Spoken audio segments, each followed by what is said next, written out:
Ergaa Yohaannis boqonnaa 5 lakkoofsa 5 irraa sagalee kana iddoo sanarraa dubbisa. Nama si bukkee jiruuni mootii jiraata jedhi.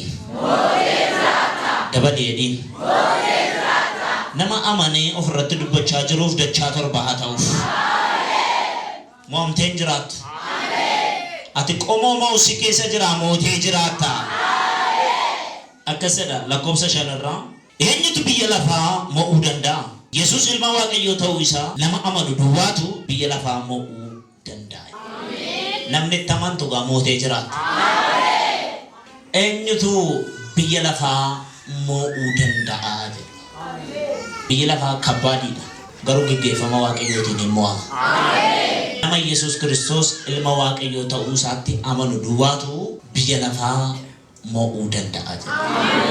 Si'a sadii amma yoo dabaleeti mootee jiraata jedhiin.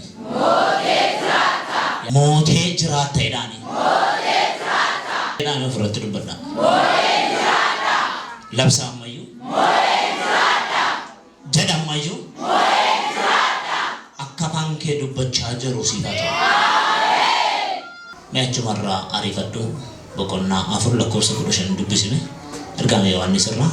Namni Yesus ilma Waaqayyoo ta'uu isaa amane. Namni Yesus ilma Waaqayyoo ta'uu isaa amane. Amane yoo beeksise. Waaqayyo isa keessa. Waaqayyo isa keessa. Innis Waaqayyo keessa jira. Innis Waaqayyo keessa maal ta'a? Jiraata.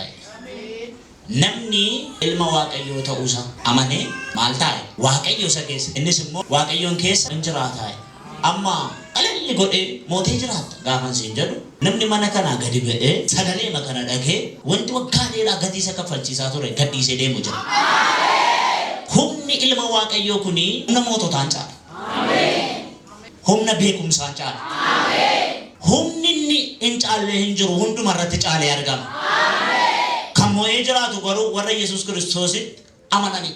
Warra isatti amananii waan isinii kaasa karaa lama na hubadhaa. Yeroo tokko gaafa kan Waaqayyoo taanu waynis immoo ilmi Waaqayyoo gaafa inni nu fo'atu biyyi lafaa nu jibba, nu qeeqa, nurratti ka'a.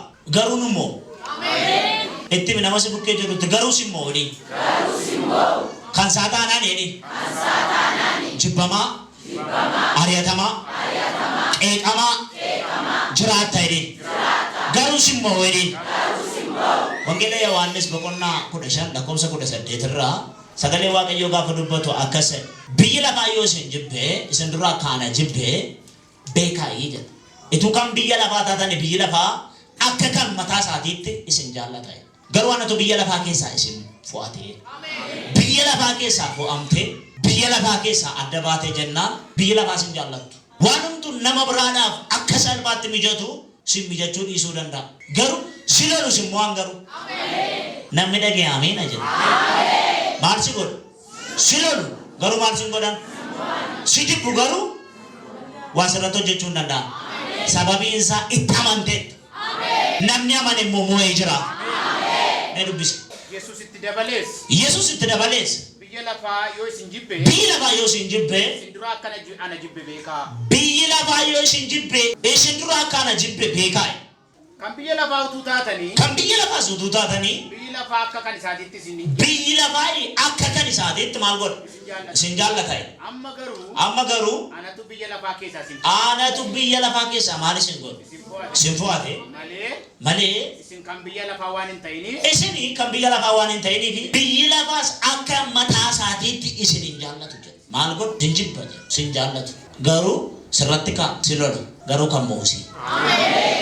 Amma yeroo tokko jibbamuun milkaa'insa akka inni ta'e amanaan hin beeku. Galgaa'in iyyuu hin beeku. Garuu addunyaan hafuura milkaa'insi kan inni jiru yoo jibbamte, yoo qeeqamte, yoo wanti hundumtuu wal'aansoo siin qabeenya. Namni kan Kiristoos ta'e hundumaaf hin mijatu.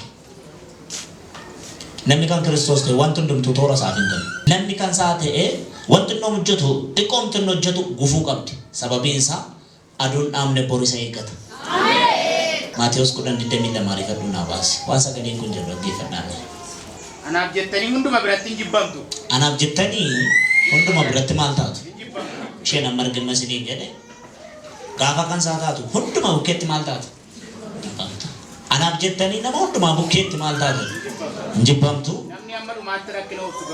Namni amma dhumaatti rakkina obsu garuu maal ta'a? fayyaa'e. Dandeettii kee miti. Ga'umsa kee miti. Itti amanuu kee duwwaan mootee jira. Ija furaati waan baay'een argaa. Namni waa'ee kee wal gaafatu jira. Hojii koo nama bilbila gurrarra kaawwatee waa'ee kee wal gaafatu jira.